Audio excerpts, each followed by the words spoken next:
What kids watch nowadays is honestly insane. And yeah, it's getting worse. It starts off harmless, but little by little, it becomes addictive. If any of this feels familiar, your brain might be a little... See, burnout isn't magic. It happens when your brain gets hammered with tiny dopamine hits, over and over. It's basically scroll, watch, tiny happy spark, repeat. And you might think, bro, who cares? It entertains me. But the problem is deeper. Your brain gets so used to quick, effortless stimulation that anything longer than 30 seconds suddenly feels torture level boring. Long videos, reading, hobbies, all of it starts feeling mad because your brain is waiting for the next microdopamine rush. But chill, you're not doomed. Far from it.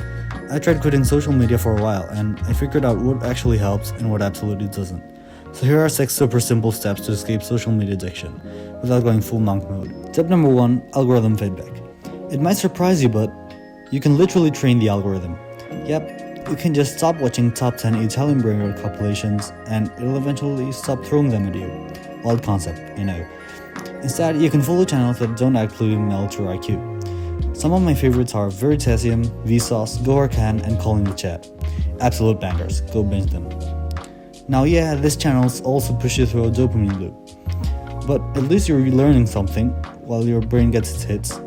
It's like a productive dopamine, kinda. Tip number 2, Opal.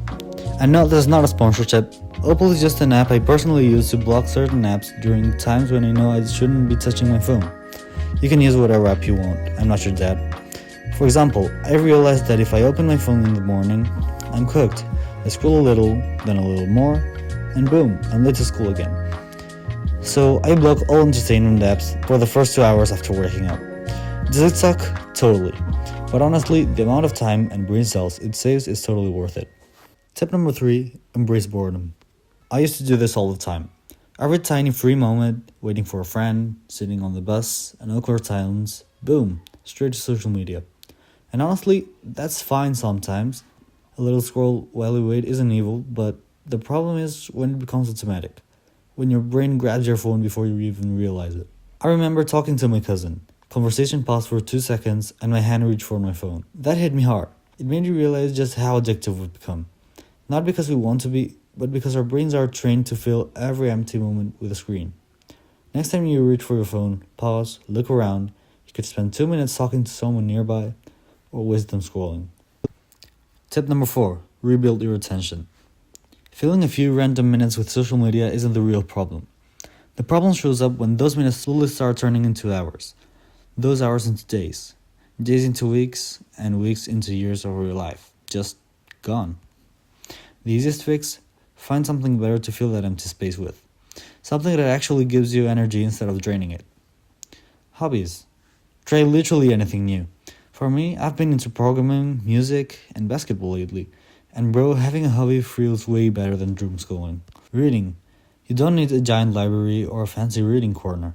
There are tons of books online. And honestly, reading is one of the simplest ways to become sharper, calmer, and more successful. Exercise. And don't worry, you don't need to become a bodybuilder.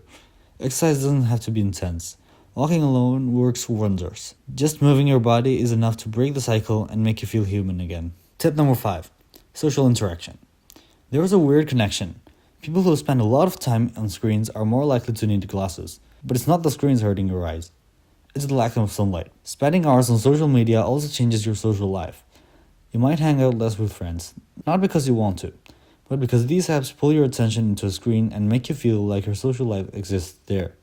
Every time you reach for your phone automatically, pause for a second, step outside, talk to someone nearby, or just be present.